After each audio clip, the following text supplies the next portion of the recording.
Olá, meus irmãos, muita paz, muita luz. Espero que este vídeo os encontre gozando de plena saúde e muita tranquilidade em família.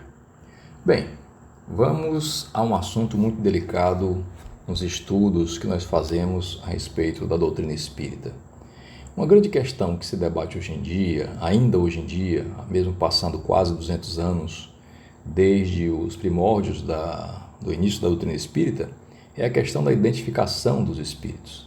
Será que nós realmente sabemos quem são os espíritos que chegam até nós nas mesas mediúnicas? Como saber que uma comunicação é ou não verídica? Se ela provém de um bom espírito ou de um mau espírito leviano ou que queira enganar uma coletividade? Uma dúvida que qualquer neófito que deseja ingressar nas fileiras da doutrina espírita tem é essa questão da existência dos espíritos. Afinal de contas, espírito existe mesmo? O que são espíritos?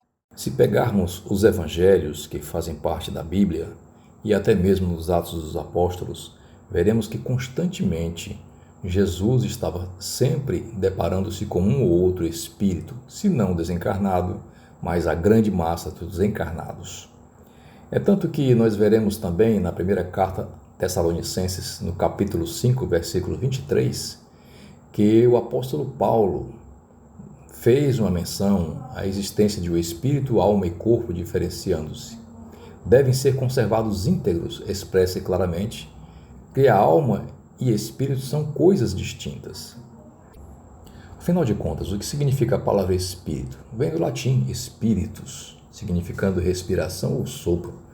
Na Vulgata Latina, a palavra em latim é traduzida a partir do grego pneuma, que significa ar.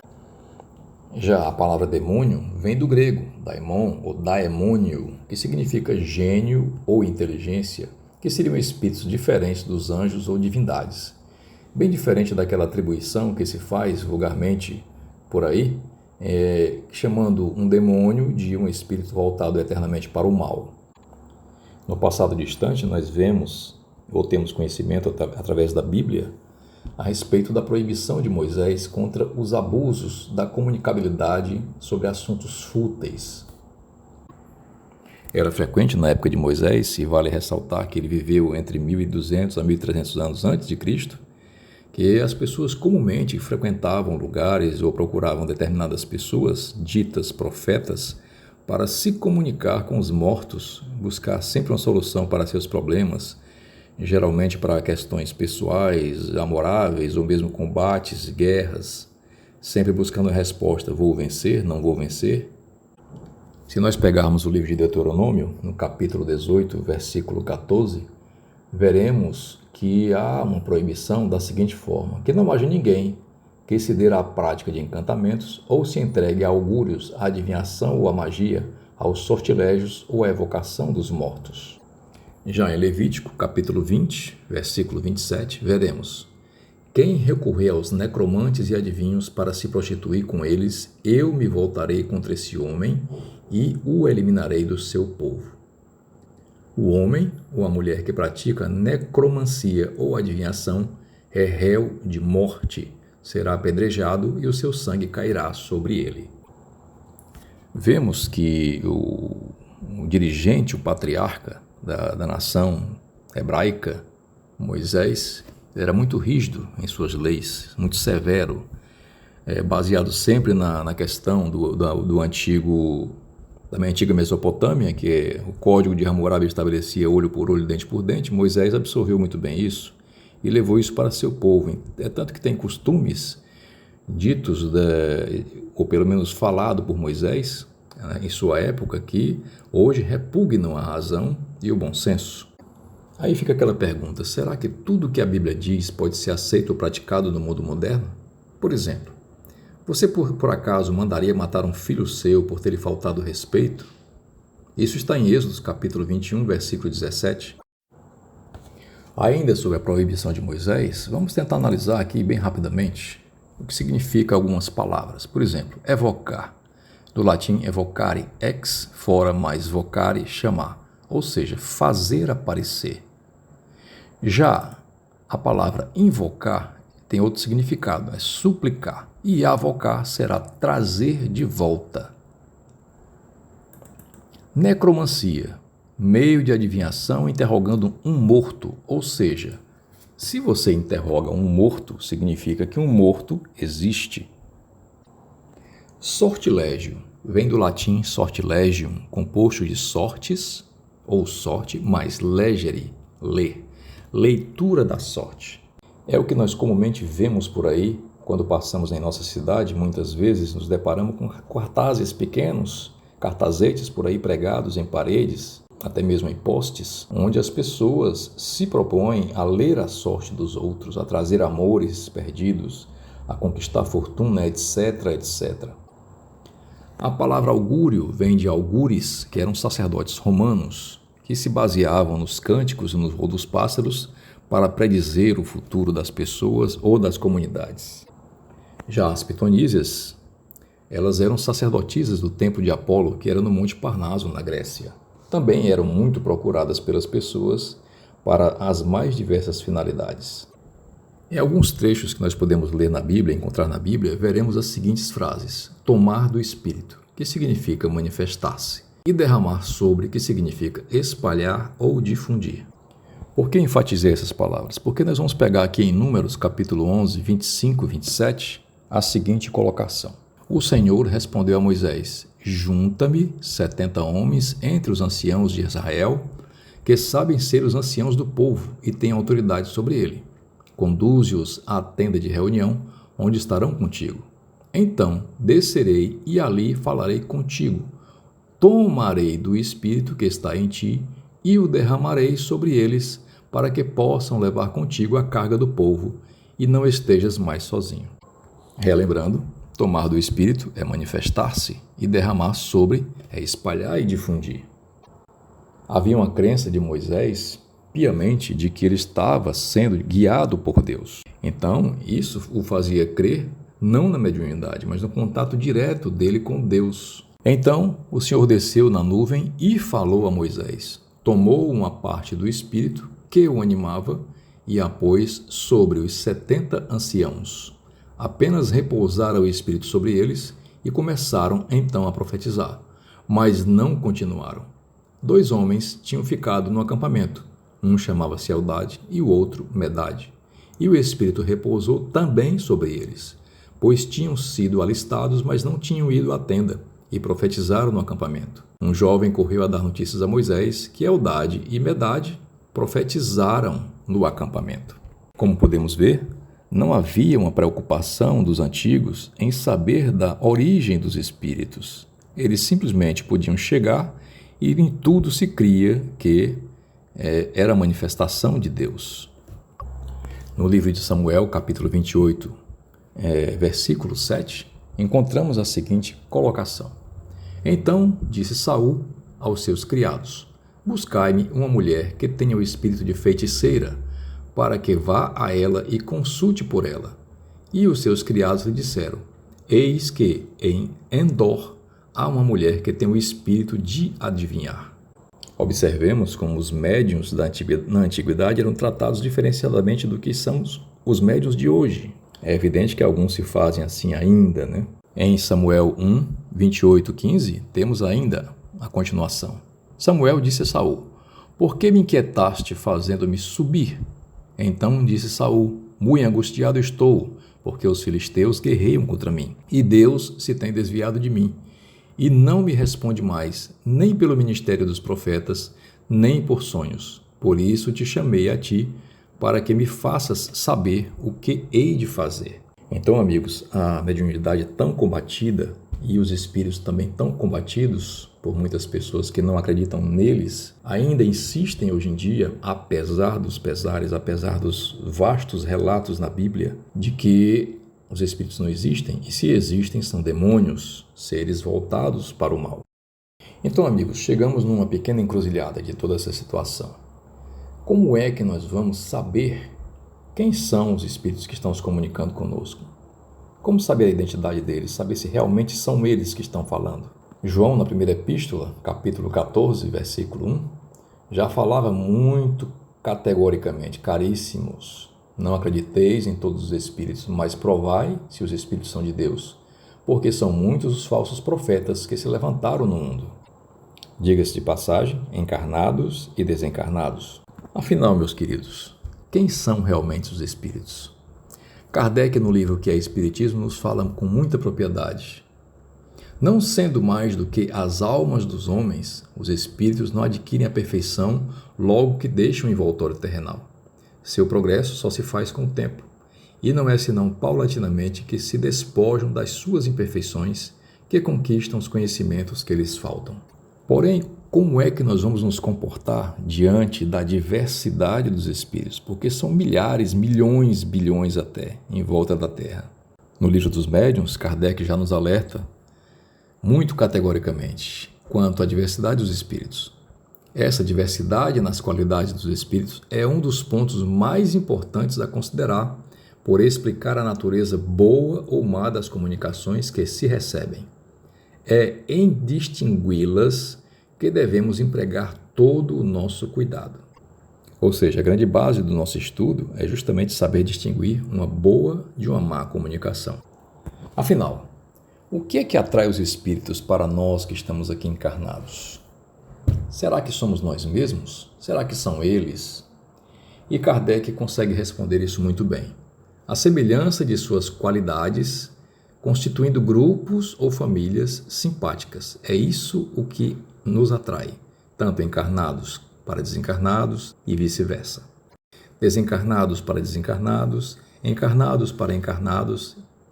Há uma espécie de sintonia psíquica e emocional que nos faz assemelhar-se aos espíritos afins. Mas diante das comunicações, como é que nós podemos ter provas das identidades dos espíritos que se comunicam conosco? Lhes digo que não é muito fácil saber, até porque muitas vezes as entidades que chegam até nós nas reuniões mediúnicas, ou mesmo em algumas manifestações esparsas, eles são geralmente pessoas que não conhecemos. São criaturas que não temos intimidade com eles, não sabemos como distingui-los. Portanto, eu elenquei aqui algumas dificuldades que nós temos para identificar os espíritos. Não há identidade, eles não trazem RG e CPF, como nós na vida material. Não há contato visual com os mesmos, não há certeza da intenção dos comunicantes e também não há certeza da firmeza moral dos médiuns que os recebem. Kardec, indo bem além, ele disse que é mais fácil identificar um espírito quando é alguém contemporâneo, alguém da nossa convivência, alguém que já passou por nós, alguém do qual nós conhecemos os trejeitos, os maneirismos, o modo de falar, o modo de se comportar, a essência psíquica, porque nós convivemos com essas pessoas e quando desencarna é mais fácil que identifiquemos suas comunicações. Porém, o grande entrave é justamente esse. Fulano convivia conosco, de repente ele desencarnou, mas no mesmo dia que ele desencarnou, o médium X já recebeu a comunicação. Mas pode haver que espíritos de ordem inferior se façam passar por um de ordem superior ou mesmo por alguém conhecido de nós. Não raro nas histórias catalogadas por Allan Kardec durante os seus anos de pesquisa, muitos espíritos se fizeram passar por nomes de pessoas veneráveis, pessoas conhecidas, até mesmo como Jesus e como Maria de Nazaré. Pasmem. Por outro lado, os nossos guardiães, os nossos anjos da guarda, como nós chamamos, eles podem também tomar o nome de um personagem conhecido, cuja natureza mais se identifique com a deles. Lembremos que os espíritos se atraem pela semelhança, pela afinidade, pela identidade que têm energética, psíquica, moral. Então Kardec arremata, é assim que os anjos guardiães se fazem conhecer, na maioria das vezes, por um nome de um santo que veneramos, de nossa preferência. Eu mesmo que estou vos falando, eu tenho uma identidade muito grande com São Francisco de Assis. Não que eu seja muito parecido com ele, nem longe. Mas, como o meu guia espiritual não sei quem é, nunca o vi e não o conheço, mas sei que existe, eu intitulei-o como sendo Francisco. Então, quando eu quero chamá-lo, quando eu quero evocá-lo em pensamento, nas minhas preces, eu digo Francisco, me acode aqui. Porém, meus queridos, a questão do nome é secundária segundo Allan Kardec, podendo considerar o nome como simples indício do lugar que o espírito ocupa na escala espírita. Para isso, nós devemos remetê-los ao Livro dos Espíritos na questão 100, e lá existe a escala espírita para que seja assimilada por todos nós. Ali está representados os diversos níveis de evolução moral e psíquica que nós temos ou passamos a ter. Mas aí vocês perguntam, mas Sérgio, e diante das comunicações, como é que nós vamos distinguir se é um bom ou mau espírito, enfim? Bem, Kardec nos estabelece um roteiro muito simples e a sinopse disso é que nós podemos analisar as comunicações pela linguagem e pelo conteúdo. Afinal de contas, toda comunicação, seja ela psicofônica, verbalizada ou psicográfica, escrita, elas têm o seu conteúdo, o seu bojo, a sua essência. Lá existem traços distintivos, assinaturas, cacuetes, enfim. Isso também relacionado mais a quando nós conhecemos a entidade que se manifesta. Quando não conhecemos, mesmo assim, aquelas mensagens são carregadas de uma essência psíquica, de uma força moral ou imoral, de uma tendência a uma energia mais forte, inquietante ou mais branda. Contudo, nenhuma comunicação pode passar ou pode escapar à questão do sentimento. Às vezes chega uma entidade numa mesa mediúnica, através de um médium, e se manifesta dizendo, eu sou um frade capuchinho desencarnado há muito tempo, na Idade Média, etc. e tal. E fala muito manso, com alguns trejeitos de paz, de pacificação, porém, em um dado momento, quando interrogado, ele mesmo cai em contradição. Ele se manifesta de uma maneira meio pernóstica, meio agressiva, meio dura quando é questionado. Então, por mais que o médium diga, eu recebi o espírito do nosso guia espiritual, fulano de tal, se não houver nisso o sentimento, que todos realmente sintam-se bem com aquilo, nós devemos desconfiar.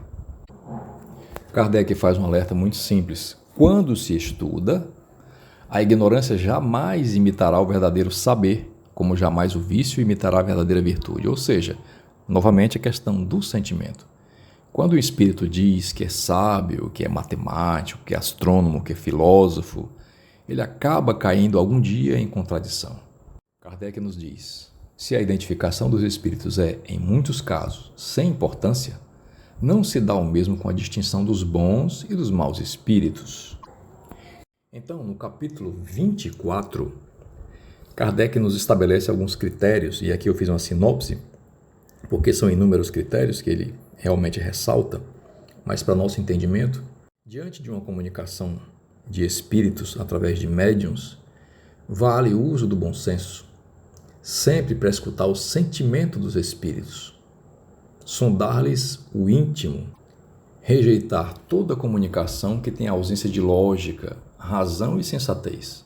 Lembrar que algumas comunicações com anúncio de acontecimentos futuros deve ser um grave sinal de mistificação do médium. Impede considerar que nós devemos desconfiar dos médiuns que só recebem supostos guias espirituais. E por fim, estudar-se e conhecer-se é o melhor meio para nós conhecermos bem os espíritos. Fica a instrução do mestre leonês. Por mais legítima a confiança que vos inspirem os espíritos dirigentes dos vossos trabalhos, há uma recomendação que nunca seria demais repetir e que deveis ter em mente ao vos entregardes aos estudos. Há de pensar e analisar, submetendo ao mais rigoroso controle da razão, todas as comunicações que receberdes. Fica a pergunta, nós fazemos isso com frequência nos nossos grupos de estudo ou mesmo de prática mediúnica? E o espírito de São Luís, depois de interrogado, faz o seguinte fechamento, ainda em relação às questões das comunicações dos espíritos. Temos a obrigação de pesar e analisar, submetendo ao mais rigoroso controle da razão, todas as comunicações que receberdes. Há de não negligenciar, desde que algo vos pareça suspeito, duvidoso ou obscuro, de pedir explicações necessárias para formar a vossa opinião. Sérgio, mas aí o guia espiritual da nossa casa, pai fulano de tal, deu uma comunicação na semana passada e nós ouvimos-lo atentamente, deixamos fluir a comunicação. Mas o espírito falou sozinho, não houve uma espécie de interlocução, um bate-papo, não houve questionamentos. Por que nós comumente deixamos os espíritos falarem e não interrogamos em nada? Houve um caso, alguns anos atrás, na nossa mesa mediúnica, em que um determinado médium recebeu um suposto guia espiritual, falando muito manso, muito pacífico, muito cordato, até o momento em que foi questionado e ele não gostou. Não gostou, por que você me ousa interromper? Eu não estou aqui falando, eu não estou aqui tentando orientar a casa, os médiuns da casa. Eu disse, sim, meu irmão, mas peço desculpas, mas é preciso esclarecer um determinado assunto, e o assunto é... E ele não respondeu. Muito pelo contrário, retirou-se muito irritado. Então temos que tomar muito cuidado, que nem todo espírito que aparenta ser o que é, na realidade o é. E em relação aos próprios médiuns, finalizando aqui, vale a pena fazer uma pré-escutação a respeito do que o médium sente. É sempre bom, depois de terminada uma sessão mediúnica, uma reunião mediúnica, que nós interroguemos aos médiuns o que eles sentiram, o que eles viram, o que eles pressentiram. Então aqui vale ainda as colocações de Kardec na questão 28, da segunda parte do capítulo 24 do Livro dos Médiuns. O médium experimenta as sensações do estado em que se encontra o espírito manifestante. Quando o espírito é feliz, é tranquilo. Quando infeliz, é agitado. E essa agitação se transmite naturalmente ao sistema nervoso do médium. É assim com o homem na terra. Aquele que é bom mostra-se calmo e tranquilo. Aquele que é mau será sempre agitado. Então, meus queridos, diante do tempo que é curto, nós o que temos para dizer no momento é isso. Vale pegar o capítulo, estudá-lo com muita atenção, anotar dúvidas que se tenha para se perguntar nas reuniões vindouras. Relembrando, por fim, um ensinamento ou uma frase de Teilhard de Chardin: não somos seres humanos vivendo uma experiência espiritual. Somos, ao contrário, seres espirituais vivendo uma experiência humana. Então, nós estamos aqui em aprendizado e tudo vale para observarmos o que nos ensinam os nossos avatares e mestres que nos precederam, as almas dos homens que aqui já viveram. Muita paz, muita luz, um grande abraço a todos. Foi um privilégio estar aqui com vocês.